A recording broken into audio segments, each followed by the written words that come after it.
Offline aja kok. Dewi, halo. Saya sudah ngasih tahu bahwa siapkan sinyal yang cukup, baterai yang... Ibu tadi keluar dari Zoom. Oh lah, keluar dari Zoom. Mohon Iya. untuk di saya Tadi videonya. ada suara, Bu. Ada apa? Nggak ada suaranya. Oh, siapa yang nggak ada suaranya? Oke, ayo dibuka videonya.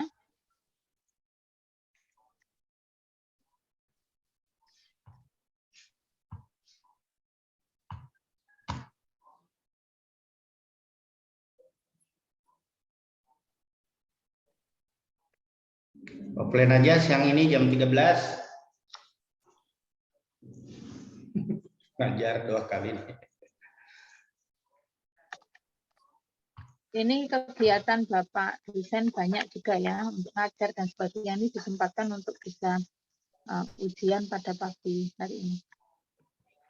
Halo Dewi. Ibu. Nggak pakai daster toh? Kenapa nggak mau buka video ini? Waktunya sudah berjalan tepat ya, sudah 6 menit.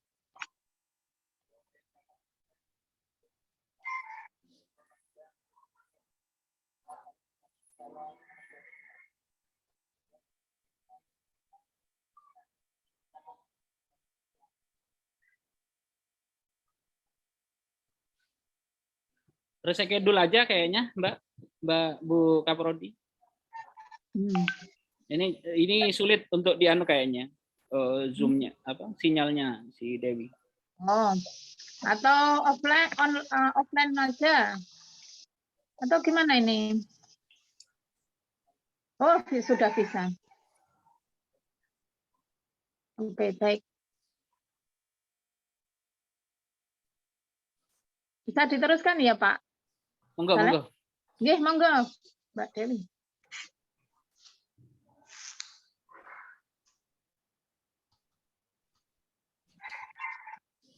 Bismillahirrahmanirrahim. Assalamualaikum warahmatullahi wabarakatuh. Waalaikumsalam warahmatullahi wabarakatuh. Bismillahirrahmanirrahim. Alhamdulillahirabbil alamin. Allahumma sholli ala sayyidina Muhammad wa ala ali sayyidina Muhammad. Pertama-tama saya ucapkan terima kasih kepada Ibu Dian selaku Kepala Kaprodi saya dan selaku pembimbing skripsi saya. Kemudian saya sampaikan terima kasih juga kepada penguji 1, Pak Ron Ismail, dan penguji 2, yaitu Pak Ahmad Salahuddin. Terima kasih atas waktu dan kesempatannya. Alhamdulillah, kali ini adalah hal bahagia bagi saya, dan ini kesempatan luar biasa saya untuk menyampaikan presentasi hasil penelitian saya yang berjudul Integrasi Agama dan Nasionalisme dalam Membangun Perdamaian pada film Battle of Surabaya, Analisis Semiologi Ferdinand de Saussure. Agama dan nasionalisme merupakan suatu hal yang penting dan saling terikat.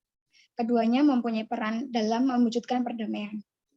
Nah, di sini urgensinya atau kenapa penting saya meneliti penelitian ini, yaitu karena agama dan nasionalisme sering menjadi dua hal yang saling bertolak belakang atau sebaliknya.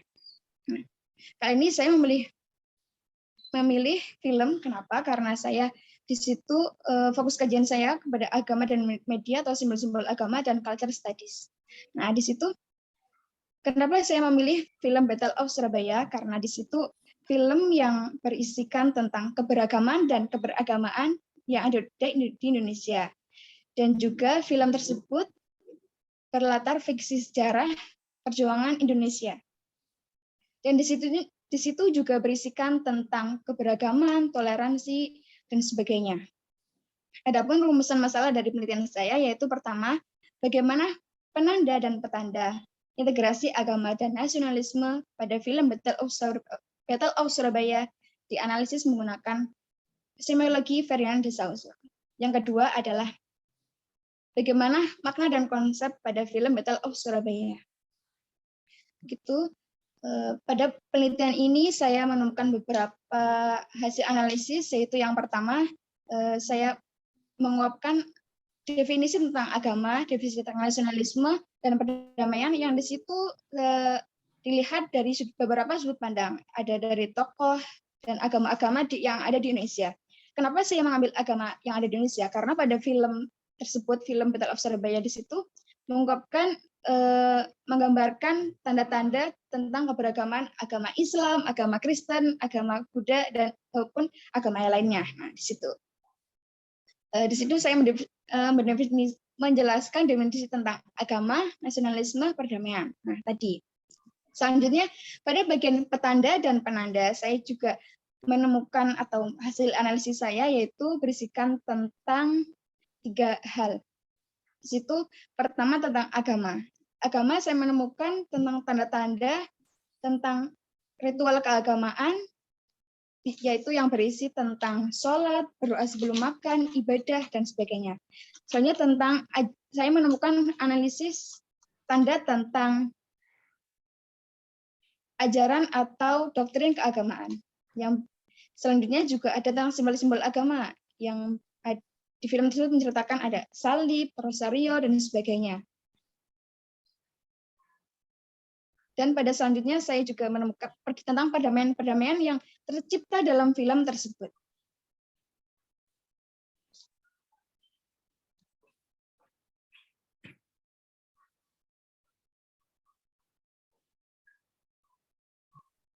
Selanjutnya pada poin-poin perdamaian, saya juga menemukan beberapa poin yang di situ saya mengambil berdasarkan pengelompokan tokoh-tokoh. Kenapa saya berdasarkan tokoh-tokoh? Karena di situ lebih memfokuskan pada kajian yang saya teliti, yaitu tentang bagaimana agama dan nasionalisme itu menciptakan perdamaian. Nah, di situ nanti ada peran dari agama Islam, agama Kristen, dan sebagainya. Di situ terjadi suatu kejadian yang epik. Nah, di situ kayak saya mengambil beberapa poin-poin di situ, saya menggunakan scene atau saya mengambil potongan-potongan dari film tersebut. Selain dari scene atau gambar-gambar tersebut, saya juga menggunakan dialog atau monolog yang terdapat pada film tersebut. Jadi dapat saya simpulkan bahwa dalam penelitian tersebut saya menggunakan analisis semiologi Ferdinand de Saussure, menggunakan petanda dan penanda, di mana menganalisis misalkan dalam sebuah bentuk salib di situ bukan hanya melainkan tentang salib saja, tapi apa isi atau makna di balik salib tersebut. Begitu dengan ibadah sholat, juga ajaran-ajaran misalkan mengucapkan syukur, mengucapkan innalillahi, terus juga ada Al-Quran, di situ juga ada makna di balik hal tersebut. Begitu. Demikian saya cukupkan. Apabila ada masukan, saran, dan kritik dari Bapak Ibu penguji, saya persilahkan. Baik, terima kasih Dewi sudah menerangkan tepat ya, 7 menit ya, kurang lebihnya. Baik, saya ingin bertanya pada Dewi ya, meskipun ini pertanyaan ini juga pernah saya ajukan pada Mbak Dewi. Saya mau tanya ini, dengan ujian Sempro itu tahun berapa dan bulan apa? Pertanyaannya simpel ya. Bayangnya nggak ini? Saya ujian Sempro itu tahun kemarin sebelum puasa, Bu. Nah, sebelum puasa ya. Jadi hampir saya lupa bahwa saya membimbing saudara. Iya kan? Jadi di ujung Pak Saleh dan Pak Roni, Mbak Dewi menghubungi saya gitu kan. Saya sampai terlupa ya bahwa saya membimbing saudara. Tapi alhamdulillah sudah selesai ya. Katanya skripsi yang baik adalah skripsi yang selesai gitu ya. Dan alasan untuk ujian juga desakan agar cepat selesai gitu kan. Baik, satu hal yang mungkin saya juga terlewat untuk mengoreksi Anda gitu ya. Saya hanya teknis saja, teknik sekalian karena waktu juga sudah mepet dan Anda harus segera munahosah gitu kan pada tahun ini gitu. Jadi saya menyarankan adanya perbaikan dalam abstrak ya kan? Tolong Iya. abstrak dibenahi gitu ya. Tapi ternyata saya lihat itu ada banyak hal yang perlu dibuang gitu ya, enggak, karena terlalu panjang sedikit itu ya catatan, dan itu belum sempat saya koreksi ya. Saya hanya mencatat sebelum ketemu Anda mungkin 3 hari yang lalu atau 5 hari yang lalu ya, mohon dikoreksi abstraknya, isinya terkait tujuan, judul, kemudian metode sedikit saja gitu kan, kemudian hasilnya seperti apa, hasilnya aja Mbak gitu ya. Mungkin nanti Anda pembenahan di situ ya. Yang jelas di S1 ini nggak perlu ada novelty ya Pak Roni ya. Seperti ada dosen lain yang menganjurkan untuk novelty. Menerapkan teori yang ada dan berhasil itu aja udah bagus ya. Intinya kan demikian kalau level S1. Kalau S2 mungkin mengkritik teori bahwa teori ini tidak pas, maka perlu ada teori A, B, C gitu dan sebagainya. Saya melihat ada 2 skripsi yang sudah mulai merambah ke cultural studies Pak Ahmad Salahuddin. Jadi metode Saussure, kemudian poststrukturalisme sudah mulai digunakan ya. Jadi tidak hanya terbatas pada teori-teori yang sering kita gunakan, sudah mulai ada ya seperti itu. Nah, saya appreciate ya. Saya bilang Anda berani benar karena kan namanya penanda dan petanda berarti Anda harus tahu linguistik dan sebagainya. Oke, saya kan dan kayaknya Anda sudah selesai ya menggunakan teori ini. Itu aja pertanyaan dari saya, sepenuhnya karena saya sudah bertanya banyak pada Anda di bimbingan ya, meskipun kayaknya baru sekali ya bimbing ya, 1 kali gitu ketemu saya, itu aja pas penghujung gitu ya. Oke, baik, saya serahkan ujian selanjutnya kepada yang terhormat Bapak Dr. Ahmad Salahuddin. Monggo. Baik, terima kasih atas waktunya. Selamat Mbak Dewi. Saya tuh begitu di WA Dewi, langsung saya berpikir Dewi itu yang mana gitu. Yang bercadar gitu ya. Saya nggak tahu kan Mbak, jadi saya WA Dewi, dirimu itu yang mana? Saya berusaha mengingat-ingat. Yang namanya mahasiswa kita kan, saya harus membayangkan yang mana kan begitu. Saya kira itu tidak masalah kan seharusnya ya. Tapi betul untuk Dewi saya nggak terbayang. Oh ternyata ini orangnya gitu kan. Kayaknya ya kalau sudah sampai pada level ini artinya kan sudah ngambil mata kuliahku. Tapi kok aku nggak familiar gitu kan. Oke Mbak Dewi. Ya, saya rujuklah dengan Bu Ketua Sidang terkait dengan abstraknya ya. Abstraknya saya kira memang harus lebih disingkat lagi gitu ya. Jangan terlalu panjang lebar sehingga kita bingung ini abstrak apa isi kan begitu. Sehingga kita tidak bisa melihat secara cepat gitu kan. Apa sebenarnya yang menjadi masalahnya, kemudian apa teori yang digunakan, bagaimana itu mau dijawab, dan hasilnya apa. Saya kira cukup hal itu aja sih sebenarnya untuk melakukan itu, gitu ya. Oke. Terus yang kedua, begini Mbak, kenapa toh tertarik dengan tema ini, gitu ya, dengan tema ini? Baik Pak, pertama karena fokus kajian saya lebih ke agama dan media atau tadi yang culture studies tersebut. Nah, awalnya dulu saya melakukan penelitian itu lapangan, tapi karena kondisi yang dulu itu belum memungkinkan untuk penelitian lapangan, sehingga saya ambil kajian film, gitu Pak, tentang tanda semiotik, gitu Pak. Oke. Ketika itu kajian film, maka metode apa yang menurut Anda itu tepat untuk digunakan? Mbak Dewi, silakan.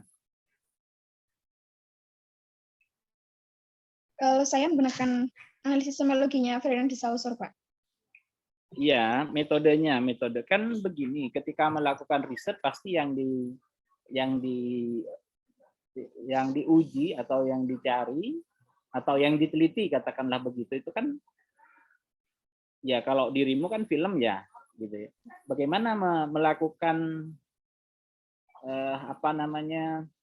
menghimpun data, kemudian bagaimana melakukan analisis gitu. Silakan Mbak Dewi. Ya baik, Pertama-tama saya dari melihat bagian film tersebut, saya tonton berkali-kali film tersebut, saya melakukan pra-penelitian gitu, Pak. Nah, pra-penelitian, kemudian saya memutuskan film tersebut. Nah, dari tersebut saya mengamati, melihat, menganalisis, kemudian saya pilih atau saya mengumpulkan scene-scene atau bagian tanda-tanda yang saya perlukan dari film tersebut. Kemudian setelah itu saya mengelompokkan menjadi beberapa kelompok atau dari hasil analisis tersebut, kemudian saya menjelaskan gitu, Pak. Oke. Jika demikian, sumber datanya apa ini, Mbak?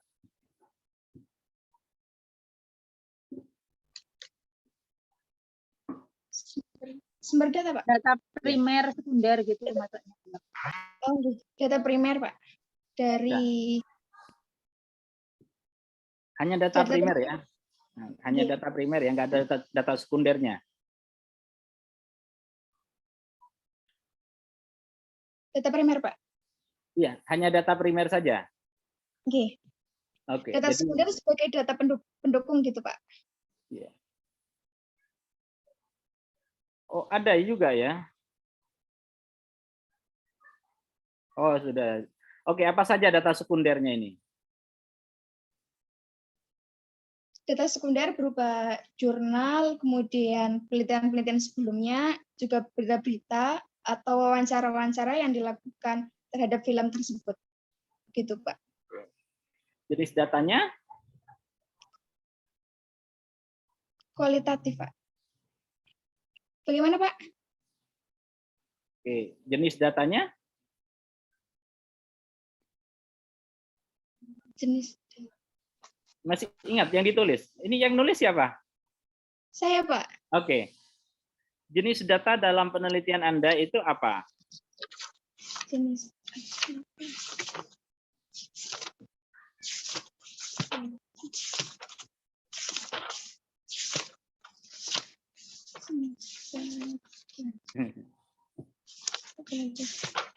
Saya tidak ahli di data pustaka ya, jadi saya harus tanya ini gitu Pak Roni. Jadi mohon maaf sekali, saya biasanya data lapangan ya, ini kan asik lah. Gitu kan.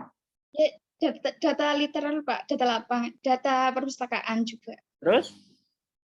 Data lapangan juga. Saya beberapa kali juga mengunjungi ke pihak MSV gitu, Pak. Pertanyaannya adalah apa signifikansinya dirimu datang ke MSV itu? Karena Kan saya di situ kan ini dokumentasi kan? Ini kan film kan ya. Jadi kalau ya untuk dirimu Battle of Surabaya, kalau misalnya kayak penelitiannya si siapa itu harus ke Jepang gitu kan? Karena di situ saya kan ada bukunya. Jadi film tersebut juga ada bukunya, Pak. Jadi saya di situ menghasilkan bukunya. Buku semacam ini, buku Battle of Surabaya, Pak.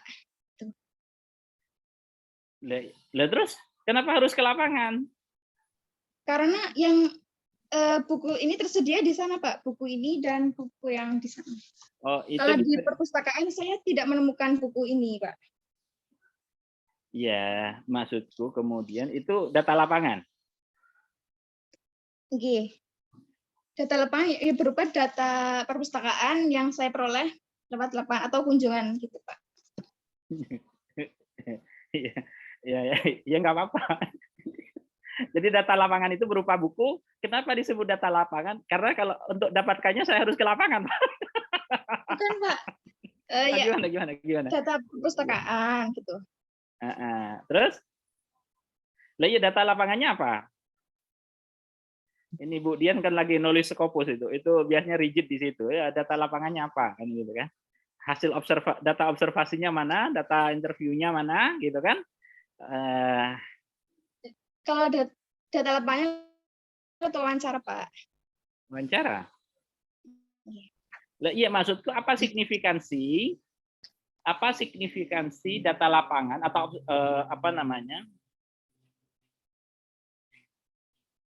Apa signifikansi data lapangan terhadap penelitian Anda gitu loh. Oh, ini yang dilakukan film kok. Yang diteliti kan film kan? Iya, Pak. Tapi Terus konteks teori yang dipakai punya siapa? Ferdinand de Saussure. The Saussure. Tadi Oke. sebelumnya untuk yang data lapangan itu, yang saya terjun ke MSW itu sebagai keabsahan data, Pak. Keabsahan data?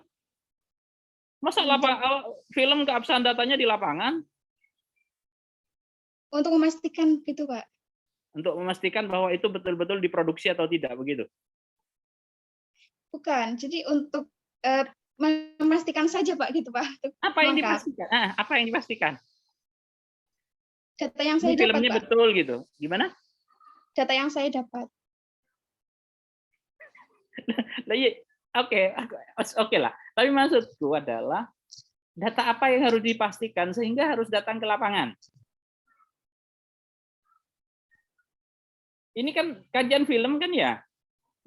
Oh, repot kalau kayak kemudian meneliti apa Hollywood, nanti harus datang ke Hollywood. Oh, misalnya apa namanya film apa itu? Film yang diproduksi Hollywood gitu kan. Saya harus ke lapangan ini. Mau neliti filmnya atau jalan-jalannya kan.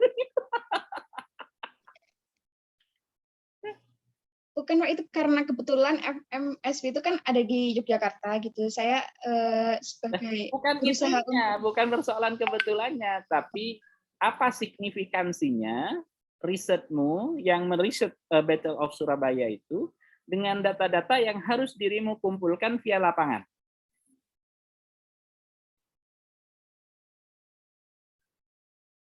karena data tersebut saya juga masukkan ke dalam skripsi, ke dalam untuk fokus di kajian tentang film tersebut, Pak. Iya, apa signifikansinya dirimu datang ke MSV itu gitu loh, Mbak? Maksudnya apakah mendukung interpretasi kamu atau apa gitu loh, Mbak. Aku kalau malah membantu sih.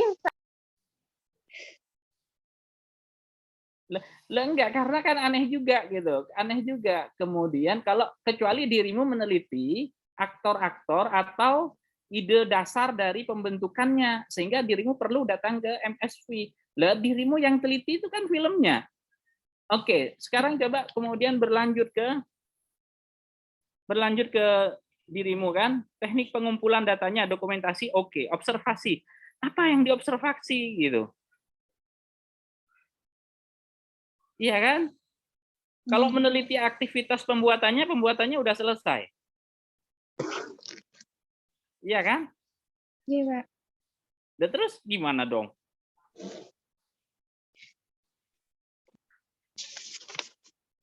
Saya ini tidak mempertanyakan idenya ya, tapi saya mempertanyakan di anunya dulu gitu kan ya. Ini yang kemudian perlu saya kira kita lihat, apalagi kemudian coba bagaimana teorinya itu. Dirimu siapa teorinya? Ferdinand de Saussure, Pak. The Saussure gitu kan? Perlu nggak mewawancarai aktor kalau dalam perspektifnya The Saussure itu? Tidak, Pak. Enggak ya. Dan terus untuk apa dirimu jauh-jauh? Jangan-jangan nih kencan ini. Iya, Pak.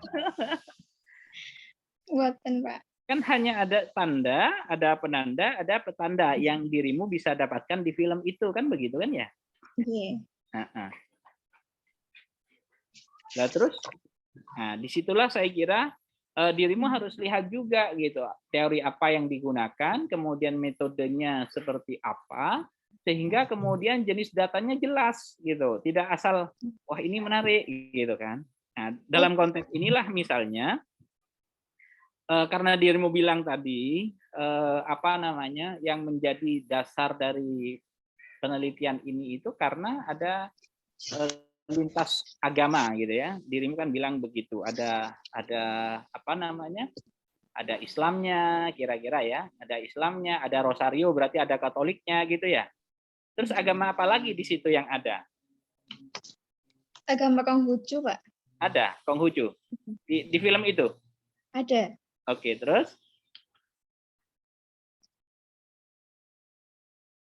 Itu aja, Pak. Agama Islam, Kristen, dan Konghucu, Pak. Islam, Kristen, dan Konghucu. Padahal di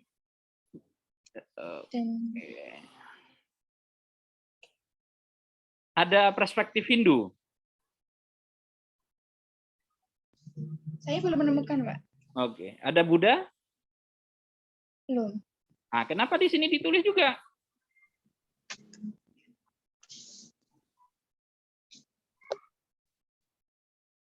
Karena begitu saya menggambarkan keberagaman yang ada di Indonesia, Pak. Oh, terus hubungannya dengan film? Karena film tersebut juga berlatar belakang secara Indonesia. Oke. Film itu berlatar belakang Indonesia, gitu kan? Makanya kemudian, kenapa kok dirimu nggak ngomong aja tentang Indonesia?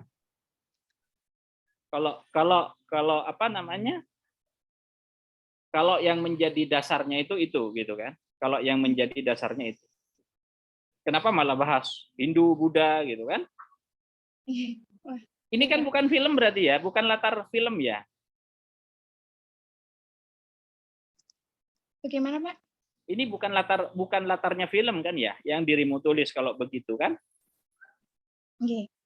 Nah, makanya kemudian definisi nasionalisme dari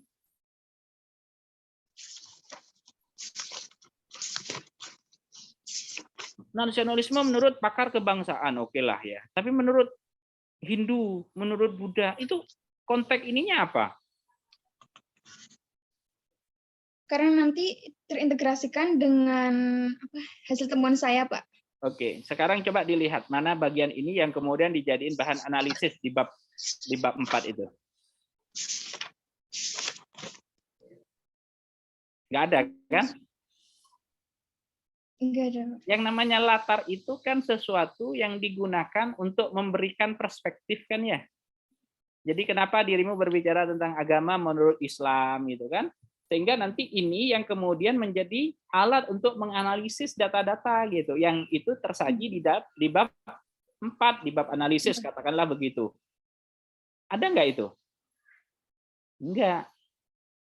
Jadi, jikapun bab 2 ini dibuang yang panjangnya banyak halaman gitu, itu sebenarnya nggak apa-apa kan ya?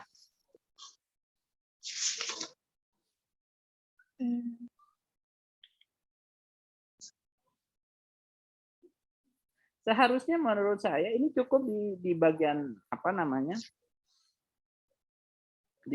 Cukup di bagian awal-awal saja, karena dirimu kan tidak mau menulis ini. Akhirnya apa? Akhirnya kan sederhana sekali gitu.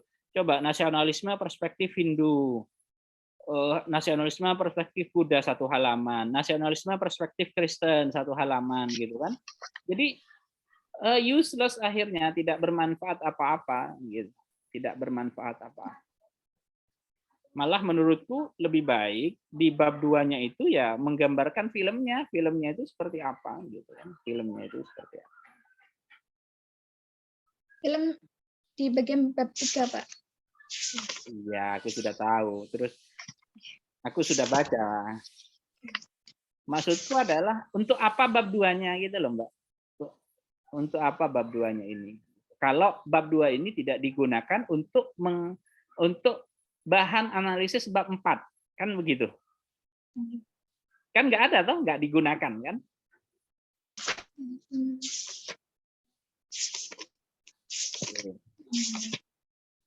Baik, saya ingin tanya Mbak Dewi, kesimpulan itu apa Mbak? Kesimpulan ya berisi tentang hasil singkat dari semuanya, Pak, dari bab 1 sampai bab 4. Jadi hasil singkat ya. Kalau hasil panjangnya namanya? Simpulan. Saya kok malah jadi pengen bantu jawab ya. Oke, Mbak Dewi. Apa itu kesimpulan, Mbak? Sekali lagi, saya tadi kurang fokus mendengar jawabanmu. Ini, Pak. Gimana? Kesimpulan poin-poin dari beberapa bab tersebut kemudian saya masukkan ke kesimpulan. Jadi poin-poin penting ya, poin-poin pentingnya. Kalau poin-poin penting yang panjang namanya, kata Pak Roni, kesimpulan gitu kan. Oke. Makanya kemudian ini yang tidak nyambung gitu. Apa? Sebenarnya ketika dirimu menulis skripsi itu apa? Mengapa tuh Mbak menulis skripsi? Ini pertanyaan di luar materi. Kenapa tuh menulis skripsi? dengan tema tertentu. Sebagai deskripsi.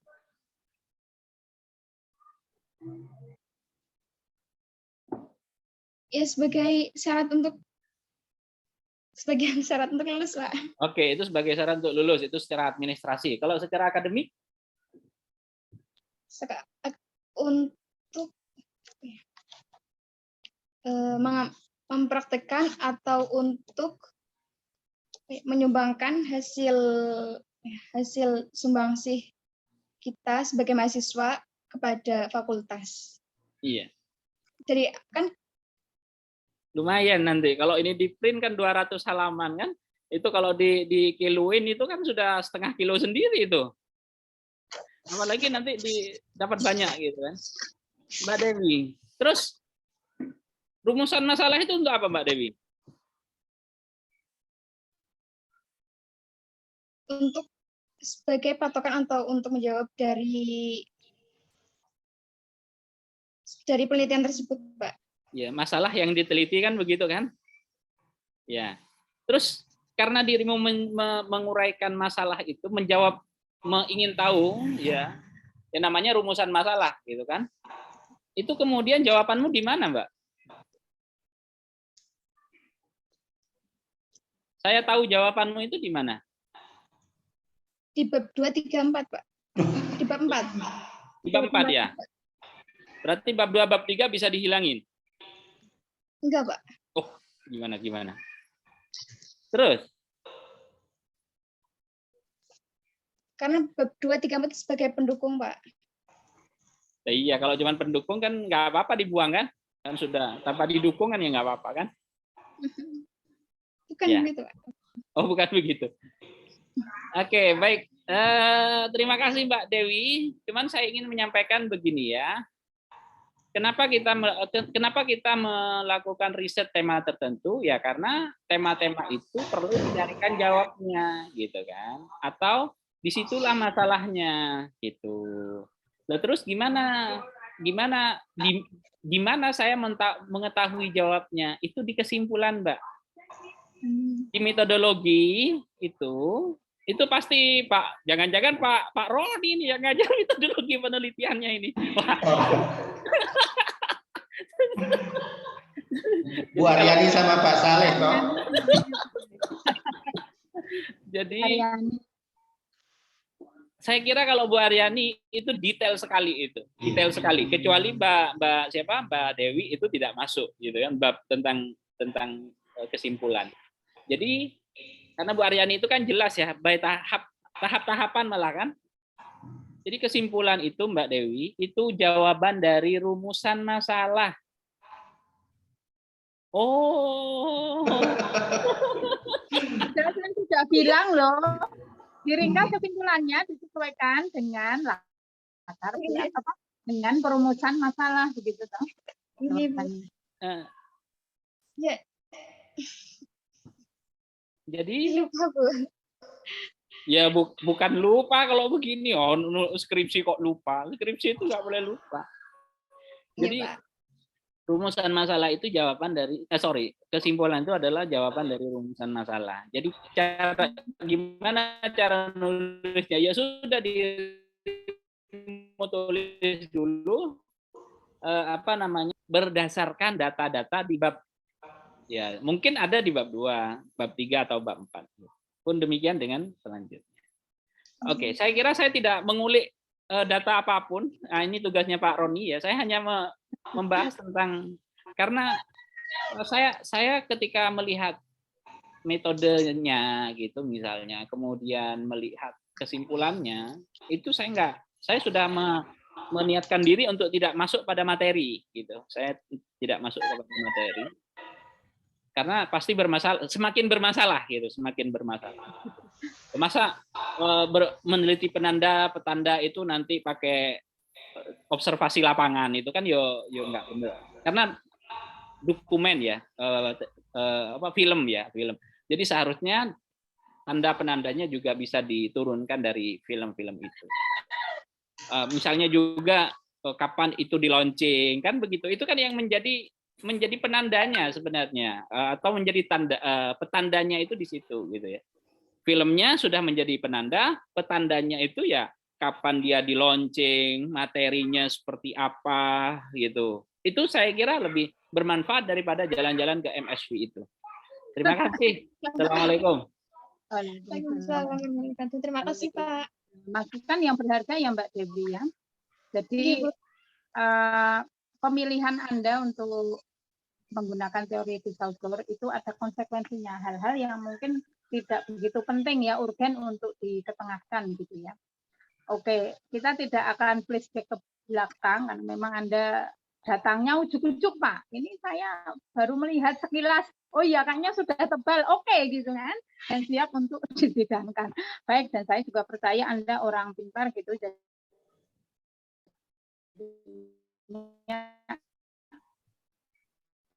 pasti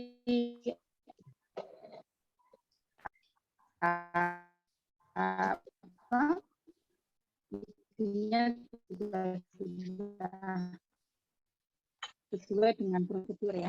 Baik, memberikan sanggahan dan pertanyaan yang monggo Pak Roni. Baik. Bisa dengar suara saya, Mbak Dewi? Baik, Assalamualaikum warahmatullahi wabarakatuh. Waalaikumsalam warahmatullahi wabarakatuh. Waalaikumsalam. Selamat ya, Mbak Dewi Retnosari, sudah sampai pada tahap ujian skripsi ini.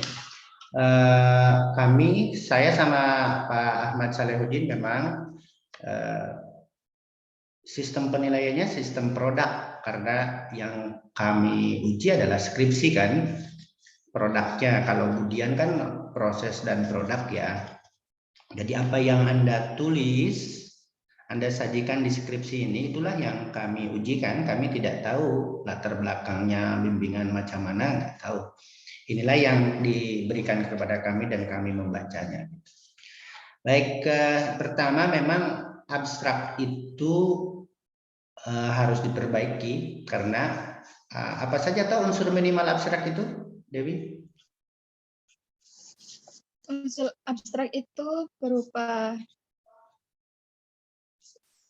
latar belakang, rumusan masalah. Latar belakang, rumusan masalah, terus Metode penelitian, Pak. Metode, terus udah itu aja? Sama hasil, Pak. Hasil, oke. Nah, Mbak Dewi, coba lihat Anda lihat buku bimbingan apa itu, metode penulisan skripsi, bahkan tesis pun itu hanya 3. 1, bukan latar belakang masalah dan rumusan masalah. Kalau itu kan sudah di bab 1. Tapi yang pertama itu masalah penelitian. Research problem, masalah penelitian. Maka siapapun yang baca riset Anda ini, itu akan lihat abstrak dulu. Itu upayakan kalau abstrak zero salah ya. Zero salah. Dari segi konten maupun dari segi teknis. Nah, yang pertama yang harus Anda sajikan di situ itu research problem, masalah penelitiannya apa. Itu ya, bukan latar belakang. Kemudian yang kedua, ya prosedur penelitian, metode bahasa Anda, tapi prosedur ya, karena di situ ada metode dan ada teori. 3 hasil, jadi cukup 3 paragraf saja. Apa masalah penelitiannya? Ini. Yang kedua, prosedur penelitiannya macam ini, dan yang ketiga hasilnya kayak gini, gitu. Oke, Anda catat pertanyaan-pertanyaan Pak Saleh dan Budian? Iya, Pak. Ya, saya catat loh. Saya catat ya ada 7 apa 8 Pak Saleh. Kemudian Budian sempro ya, pertanyaan tentang sempro. Oke, itu. Selanjutnya dari saya kembali ke abstrak. Jane, sebenarnya masalah penelitian Anda itu apa toh Mbak? Ini saya sambil baca skripsi Anda nih di HP. Apa? Masalah tentang Dari judul ini kan integrasi agama dan nasionalisme dalam membangun perdamaian pada film The Battle of Surabaya, analisis semiotika Ferdinand ini. Apa masalahnya? Satu? masalahnya tentang Kan sudah ada simpulkan toh di abstrak harusnya. Oke. Kalau nggak ada masalah, ya ngapain diteliti? Mending ngambil tema yang lain. Tentang urgensi agama dan nasionalisme begitu, Pak. Apa? Tentang urgensi agama dan nasionalisme. Agensi? Oke. Agensi itu apa? Apa ya? Urgensi. Penting.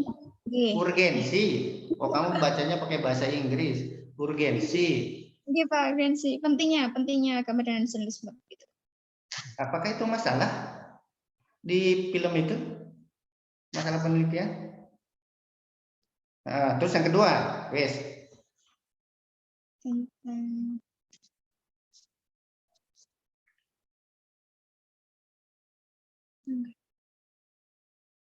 kedua tentang Berarti Mbak Dewi, sewaktu masih bimbingan dengan saya pun dulu kan, sewaktu DPA, saya minta clear sejak awal masalah risetnya apa. Karena dari situ Anda dengan mudah merumuskan rumusan masalah, menentukan metode penelitian, kerangka teori. Mungkin Mbak Dewi hanya ketertarikan terhadap filmnya dulu deh ini, sehingga meneliti. Senang filmnya? pertama iya, Pak. Ya. Kemudian Setelah senang muncul masalah penelitian apa?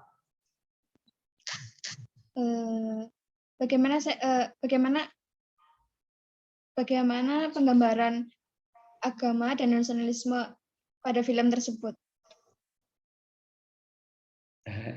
Kalau kata membangun perdamaiannya dan integrasinya gimana itu di judul? Ada integrasi, ada membangun perdamaian, itu gimana? Nah, gitu Pak, makanya dari agama dan nasionalisme tersebut bagaimana integrasinya sehingga membangun perdamaian di film tersebut. Oke, pakai teori apa Anda untuk menganalisis bahwa film itu membawa spirit membangun perdamaian? Semiologi, Pak. Nggak ada itu Ferdinand Saussure bicara tentang membangun perdamaian. Membangun perdamaian itu teori-teori John Galtung. Maksudnya dari hasil analisis saya, Pak. Saya kan analisis menggunakan semiologi. Nah, di situ ada penanda dan petanda. Di situ ada konsep atau di balik tersebut. Ya, artinya Mbak, kata-kata di judul itu kan yang menurut Anda inti toh, penekanan di riset ini ada membangun perdamaian, ada integrasi. Integrasi itu apa? Integrasinya konsep Barbour, apa konsep Amin Abdullah, itu macam-macam loh. Ada integrasi, ada interkoneksi, macam-macam sekali tuh. Jadi pilihan diksi katamu di judul itu membuat semakin kompleks riset ini ya Pak Saleh, karena ada integrasi. Gimana kalau agama dan cukup aja agama dan nasionalisme dalam ini? Ya toh, ada jadi kompleks sekali, ada integrasi. Selain integrasi, kata apa Dewi yang sepadan dengan itu kalau di kajian-kajian integrasi? Kan ada independensi, ada konflik. Ini loh di teori Barbour itu. Amin Abdullah sendiri punya itu. Peace building, ada peace building. Nah, itu ya sangat luas ini, tidak sederhana itu. Karena ada teori peace building loh Mbak, ada peace building, peacekeeping, peacemaking, wah macam-macam itu. Oke, itu ya. Menurut kami sebagai reader, Pak Saleh juga tanya, saya catat nih, mengapa kata-kata beliau, mengapa meneliti itu kan tujuannya untuk bertanya tentang masalah penelitian. Latar belakang masalah Anda itu, wah mendayu-dayu sekali itu. Kata film The Battle Surabaya aja baru muncul di halaman 7 latar belakang masalah. Jadi terlalu jauh. Di paragraf pertama lihat. Indonesia merupakan salah satu negara yang memiliki berbagai suku. Iya, semua orang tahu, itu bukan masalah penelitian ya Pak Saleh ya. Semua tahu itu. Langsung saja. Anda coba sekarang bertanya ke diri Anda, mengapa toh saya meneliti ini? Jawab 1, 2, 3, 4 mungkin. Itu yang ada di paragraf pertama, paragraf kedua, paragraf ketiga, paragraf keempat. Jadi sudah shockingnya, sudah kerasa, sudah nendang gitu loh dari awal bahwa masalah risetnya adalah ini. Tidak usah panjang-panjang Mbak, 2 halaman, 3 halaman, tapi masalah penelitiannya mungkin ini proposal ya dulu. Tapi proposal itu kan nggak harus plek ketuplek kalau bahasa kebupaten. Jadi bab 1 kan. Nah, jadi memang harus dibongkar, harus baru ya. Itu ya di latar belakang masalah. Saya catat loh pertanyaan-pertanyaan Pak Saleh supaya saya tidak nanya juga gitu. Nah, teori saya langsung saja terakhir deh. Rumusan masalah disesuaikan nanti ya dengan masalah penelitian. Kemudian teorinya. Teori itu apa Mbak Dewi?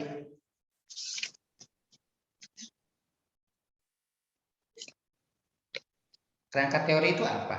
Sewaktu Anda meneliti. Kerangka teori di situ berisi tentang teori yang saya gunakan, Pak. Bukan. Kerangka teori itu apa toh?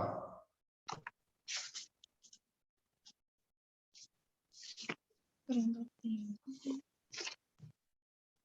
teori. Kerangka teori adalah suatu yang menjelaskan tentang kerangka teori adalah berisi teori dan penjelasan-penjelasan yang digunakan. oh, kerangka teori adalah teori itu gimana itu? Teori adalah instrumen atau alat untuk menganalisis apa Dewi? Menganalisis masalah, Pak. Data atau informasi. Kan kamu dapat data dengan dokumentasi tadi toh. Observasi barang. Nah, itu dianalisis dengan teori itu. Nah, maka yang ada di kerangka teorimu itu pastikan dipakai untuk menganalisis data atau informasi. Jadi bukan pajangan. Nah, gitu ya. Hemat kami kalau judulnya tetap gini, Anda harus juga mencantumkan teori tentang peace building, John Galtung misalnya. Di situ ada step-step loh, clear itu. Sehingga di film itu apa saja toh yang kamu analisis sebagai upaya peace building. Integrasinya macam mana? Kalau kamu jadi loh, kalau kamu teruskan pakai integrasi. Gitu ya. Itu lebih ini daripada Anda agama adalah, film adalah. Itu kuliah saya dulu di PAI itu di Gontor itu, kalau itu batasan masalah biasanya sebelum latar belakang masalah. Ya. Baik, itu dia poin-poinnya ya Mbak Dewi. Pada dasarnya ya harus diperbaiki nih ya, diperbaiki. Nanti silakan konsultasi ke yang lebih ahli, ke Pak Saleh, kemudian ke saya ya. Oke. Terima kasih Bu Dian. Cukup dari saya. Assalamualaikum warahmatullahi wabarakatuh. Waalaikumsalam warahmatullahi wabarakatuh. Jadi betul ya masukannya ya. Jadi dicatat semuanya gitu ya. Oke, baik. Silahkan live dulu Mbak. Ya, kita akan menentukan nilai dari skripsi Anda. Live, betulan live. Ini kalau dimasukkan di waiting room bisa enggak ya? Bentar. Enggak bisa. Monggo live Mbak. Iya, Bu. Ya, keluar. Sampaikan terima kasih kepada Bapak Ibu atas Nanti semua masuk lagi. Nanti saya panggil. Nanti.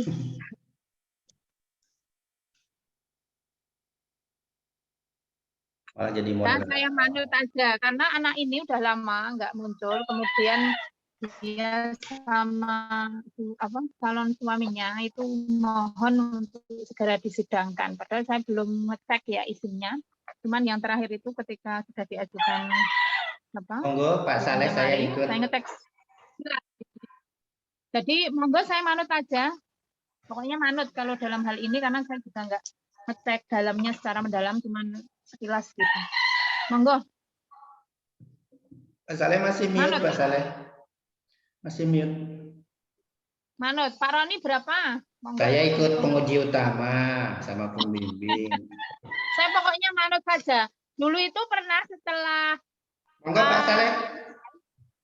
setelah proposal ya. Jadi Mau ngajar ya? Jam ya. 8.50. Monggo Pak Saleh. Oh gitu. Ya. Saya minta ganti teori juga nggak mau. Pokoknya itu gitu ya. Udah. Oke lah, makanya tadi kenapa saya tidak masuk ke materi gitu, karena Iya. bayangan saya nanti yang akan membimbing perbaikan materi itu Pak Roni. Saya hanya masuk. Jadi sejak awal saya sudah menghindari menanyakan mengapa meneliti kenapa temanya ini gitu kan, kenapa judulnya ini. Karena saya memang menyediakan itu untuk Pak Roni. Gitu.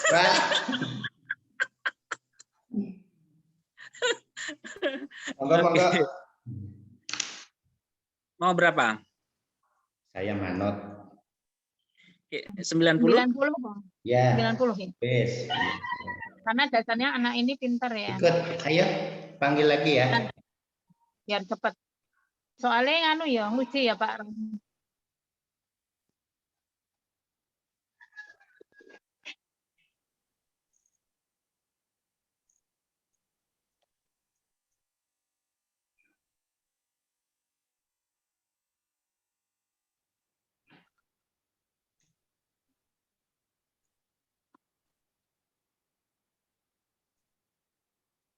Sudah minta masuk belum masuk ya? Sudah saya jawab. Iya, sudah saya juga. Wah, jadi lantai berapa Pak WD itu rumahnya? Kayaknya 2 itu. Iya. Mana undak-undaknya itu belakangnya? Mana undak-undak?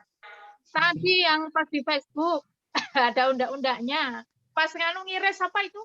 Wah, keren sekali ya buah-buahan. Nanas gitu loh. Mari. Karena ada tangga ke lantai 2 kayaknya. Dewi udah masuk kemudian. Oh iya, baik. Ini sidang kami teruskan. Mendengar masukan, kritikan dari semua penguji bahwa nilai skripsi Anda 90 atau amin ya. Anda menerima enggak, Mbak Dewi? Alhamdulillah. Dengan segala resiko Anda percepat munahosah gitu ya. Karena memang saya baru sempat sekali lihat sepintas. Lihat aja hanya sepintas ya Mbak ya. Jadi belum lihat karena ya konstruksinya kalau cepat gini ya nilainya menyesuaikan gitu kan. Berterima kasih kepada kedua penguji yang rela hati gitu ya memberikan nilai maksimal kepada Anda 90 dengan catatan Anda harus merevisi ya. Baik, saya ucapkan selamat kepada Mbak Dewi dan itu tiket untuk nikah Pak. Untuk kedua ini adalah bisa sidang dan menikah setelah ini. Masya Allah. Selamat ya Mbak ya. Jadi harus bergelar itu kemudian menikah. Oke, semoga lancar semuanya. Terima kasih Pak Ahmad Salahuddin, Pak Roni. Ini mau menguji ini Pak Roni ya. Baiklah, kurang lebihnya minta maaf. Assalamualaikum warahmatullahi wabarakatuh. Waalaikumsalam warahmatullahi wabarakatuh. Nggak ada putresnya.